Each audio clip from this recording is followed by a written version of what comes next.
దేవుని పరిశుద్ధ నామమునకు మహిమ కలుగునుగాక. గాడ్ చర్చి మినిస్ట్రీస్ తరపున దైవ జనాంగానికి ప్రభు పేరిట వందనాలు చెల్లిస్తున్నాను. ఈరోజు మనకి యవనస్తుల కూడిక. దీంట్లో ఈరోజు మనకి దేవుడు తెలియజేసే వాక్యాన్ని మీకు వివరిస్తాను. ప్రార్థన చేసుకుందాం. పరిశుద్ధుడు అయిన మా తండ్రి, జీవం కలిగిన మా ప్రభువా, మీకు వందనాలు స్తోత్రాలు చెల్లిస్తున్నాం. నీవు ఈ యొక్క యవనస్తుల కూడిక ద్వారా మీరు మీ నామానికి మహిమ తెచ్చుకోండి. మా జీవితాలకు అవసరమైన మీ వాక్య సత్యాలను వివరించమని యేసు నామములో అడుగుచున్నాం తండ్రి, ఆమేన్. ఈరోజు ధ్యానార్థమై మీకా గ్రంథము 7వ అధ్యాయము 7వ వాక్యములో ఒక మాటను దేవుడు మనకు తెలియజేస్తూ ఉన్నాడు. మీకా 7 అధ్యాయము 1-2 వచనాలు చూసినట్లయితే ఏమంటాడంటే, నా ప్రాణమునకిష్టమైన ఒక ద్రాక్ష గెలైనను లేకపోయెను, నా ప్రాణమునకిష్టమైనటువంటి ఒక అంజూరమైనను దేశములో లేకపోయినని దేవుడు బాధపడతా ఉన్నాడు. దేవుడు లోకాన్ని పరిశీలనగా చేసి చూసినప్పుడు ఎక్కడ కూడా ఆయన ప్రాణానికి ఇష్టమైన ఒక అంజూరు పండైనా దొరకలేదని బాధపడతా ఉన్నాడు. దేవుని బిడ్డలారా, ప్రపంచంలో ఉండేటువంటి 707 బిలియన్ల మంది ప్రజలున్నారు. మరి దేవుడు లోకాన్ని చూసినప్పుడు ఎక్కడ కూడా ఆయన ప్రాణానికి ఇష్టమైన ఒక అంజూరు పండైనా దొరకలేదని బాధపడతా ఉన్నాడు.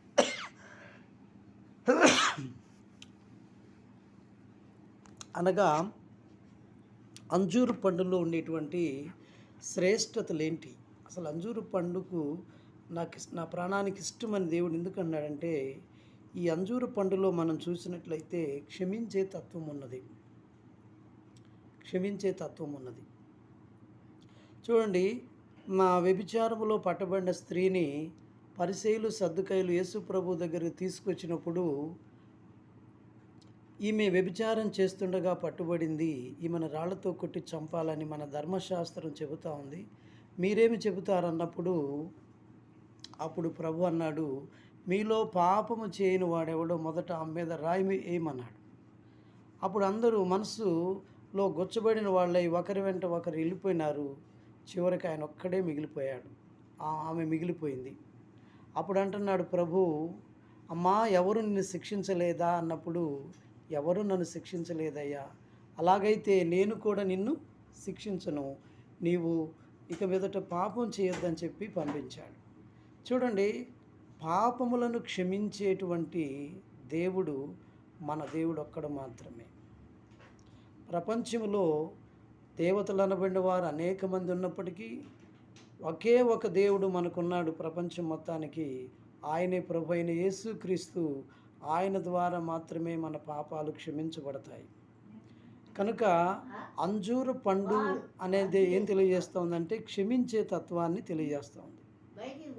యేసు ప్రభు వారు కూడా సిలువలో వేలాడుచున్నప్పుడు కూడా అదే చెప్పాడు, తండ్రి, వీరేమి చేయుచున్నారో వీరు ఎరుగురు గనుక వీరిని క్షమించమని అన్నాడు. కనుక ఎఫెసీ పత్రికలో కూడా మరి పౌలు గారు ఉత్తరాన్ని రాస్తూ ఎఫెసీ సంఘానికి అంటాడు, దేవుడు కరుణా సంపన్నుడయ్యుండి క్రీస్తునందు దేవుడు మిమ్మల్ని క్షమించినట్టుగా మీరు ఒకరినొకరు క్షమించమని చెప్పాడు. యేసు ప్రభు వారు మత్తయి సువార్త 5:23 వాక్యంలో కూడా అంటాడు, నీవు బలిపీఠమునొద్ద బలి అర్పణ అర్పించేటప్పుడు నీ సహోదరుని మీద నీకేమైనా ద్వేషం ఉన్నదని తెలిసినప్పుడు వెంటనే మొదట వెళ్ళి నీ యొక్క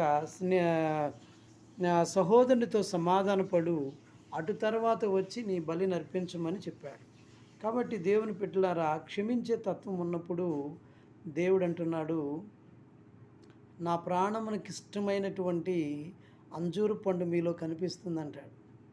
క్షమించే తత్వం మనలో లేదనుకోండి, దేవుడు మనల్ని చూసి బాధపడతాడు. అయ్యో, దేశమంతా చూసినా కూడా ఎక్కడ ఒక అంజూరు పండు అయినా దొరకలేదని బాధపడుతూ ఉన్నారు. మనము సువార్తలలో చూస్తాం, యేసు ప్రభు వారు యెరూషలేముకి వెళుతూ త్రోవ పక్కనున్న అంజూరపు చెట్టు దగ్గరికి వెళ్ళినప్పుడు దాన్ని పరిశీలనగా చూసినప్పుడు ఒక్క పండైనా దొరకలేదు. చూసారా? ప్రభువు ఆకలి కొని నీ దగ్గరికి వచ్చినప్పుడు నీలో అంజూరు ఫలాలు కనిపించకపోతే ప్రభువు నిన్ను తన నోటితో శపిస్తాడు. కాబట్టి మనం ఏం చేయాలంటే ఫలించే వారంగా కనపడాలి. కాబట్టి క్షమించే తత్వము ఉన్నట్లయితే మనలో ఏముందంటే అంజూరు ఫలాలు ఉన్నాయని.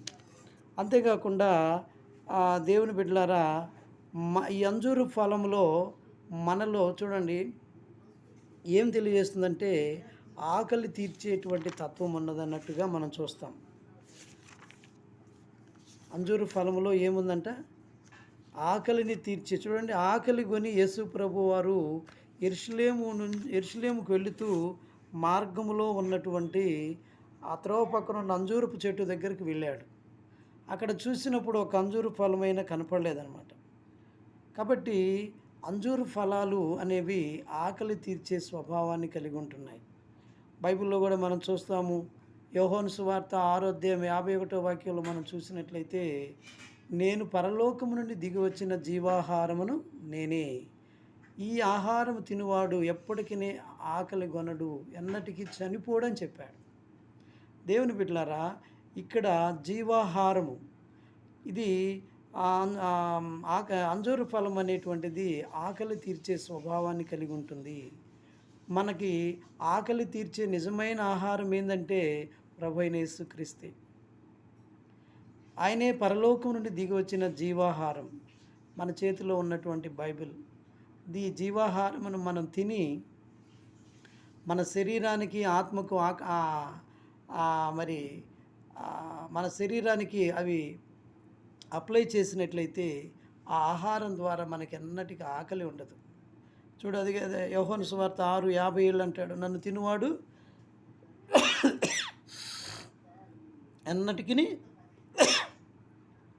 ఆకలి కొనడు అంటాడు. దేవుని ద్వారా నేను జీవిస్తున్నట్టు నన్ను తినువాడు నా ద్వారా జీవిస్తాడని చెప్పాడు. కాబట్టి అనేక ఫలాలు, అంజూరపు చెట్టుకి అనేక ఫలాలు ఉన్నాయి. అందులో అంజూరపు చెట్టుకు ఉండేటువంటి ఫలాలలో ఒకటి క్షమించే తత్వం మనలో ఉండాలి. 2 సమాధానపరిచే తత్వం. ఇరు వర్గాల మధ్య మనం సమాధానపరిచే వారంగా ఉన్నట్టయితే మనం దేవుని బిడ్డలము.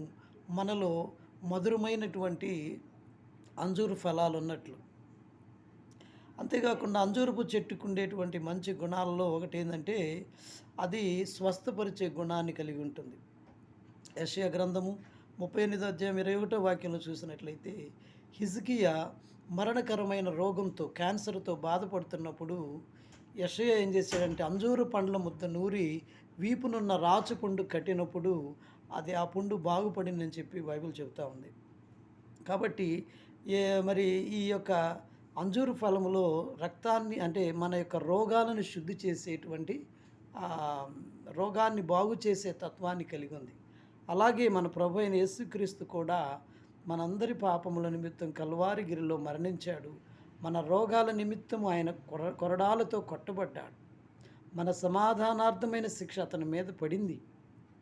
కాబట్టి ఆయన పొందిన దెబ్బల చేత మనకు స్వస్థత కలిగి ఉన్నది అని చెప్పి అపోస్తుడైన పేతురు గారు తన పత్రికలో రాయిచున్నాడు. అదేవిధంగా అంజూరు ఫలంలో ఉన్నటువంటి శ్రేష్టతలు ఇంకా మనం చూసినట్లయితే ఆకలి తీర్చే స్వభావాన్ని కలిగి ఉంది. కనుక యేసు ప్రభు వారు అన్నారు, నేను మత్తయి సువార్త 3 అంటాడు, నా మనుషుడు రొట్టె మూలంగా కాదు కానీ నా తండ్రి నోటి నుంచి వచ్చే ప్రతి మాట వలన జీవిస్తాడని చెప్పాడు. కాబట్టి ఆ జీవాహారమైనటువంటి యేసయ్యను మనం భుజించినట్లయితే మనం ఎన్నటికీ చనిపోము, మనం ఎన్నటికీ ఆకలి కొనమని చెప్పి ప్రభు చెప్తా ఉన్నాడు. ఇంకా అంజూరు ఫలంలో ఉండేటువంటి శ్రేష్టతలు మనం చూసినట్లయితే ఆ మాధుర్యం కనపడతాం. న్యాయాధిపతులు 9:10 చూస్తే మధురమైన ఒక చెట్లన్నీ వచ్చి అంజూరపు చెట్టుని అడుగుతున్నాయంట, నువ్వు మా మీద పెత్తనం చేయొచ్చు కదా, రాజరికం చేయొచ్చు కదా అంటే ఆ యొక్క అంజూరపు చెట్టు అంటుంది, నేను మధురమైన ఫలాలు ఇవ్వాలి. మధురమైన ఫలాలు దేవునికి మానవులకి మధురమైన ఫలాలు ఇవ్వడం మాని నేను మీ మీద నేను పెత్తనం చేయను, రాజరికం చేయను అని చెప్పి అంటది. అటు ఇటు తిరిగే స్వభావం నాకొద్దు. నాకు మంచి గుణం ఏందంటే మధురమైన ఫలాలు ఇవ్వడం అని అంటుంది. కాబట్టి మాధుర్యం అంటే ప్రేమను సూచిస్తుంది. కాబట్టి మనం దేవుడు ప్రేమామయుడై ఉన్నాడు. ఎట్లనగా ఆయన తన మానవుల పాప పరిహారార్థం నిమిత్తం తన ఏకైక కుమారుని భూలోకానికి పంపించినట్టుగా మనందరి పాపం నిమిత్తం సిలువలో చనిపోయేటట్టు చేశాడు. దీంట్లో ప్రేమ ఉన్నది. అలాగే మనము కూడా ఆ దేవుణ్ణి ప్రేమించే వారంగా కనపడాలి. ఇలాంటి స్వస్థపరిచే తత్వము, అదేవిధంగా ఉపదేశము, ఇట్లా 7 రకాలైన అనుభవాలు అంజూరు ఫలంలో మనకు కనిపిస్తాయి. కాబట్టి దేవుడి మాటలను దీవించుగాక. ప్రార్థన చేసుకుందాం. పరిశుద్ధుడు అయిన మా తండ్రి, జీవం కలిగిన మా ప్రభువా, మీకు వందనాలు స్తోత్రాలు చెల్లిస్తున్నాం నాయన. ఇంతవరకు నీ మాటల ద్వారా మాతో మాట్లాడినందుకు స్తోత్రం. చెప్పబడిన మాటలు మా హృదయాల్లో భద్రపరిచి నీరు కట్టి ఫలింపచేయమని, మహిమంతా మీరే పొందుకోమని యేసు నామములు అడుగుచున్నాం తండ్రి. ఆమేన్.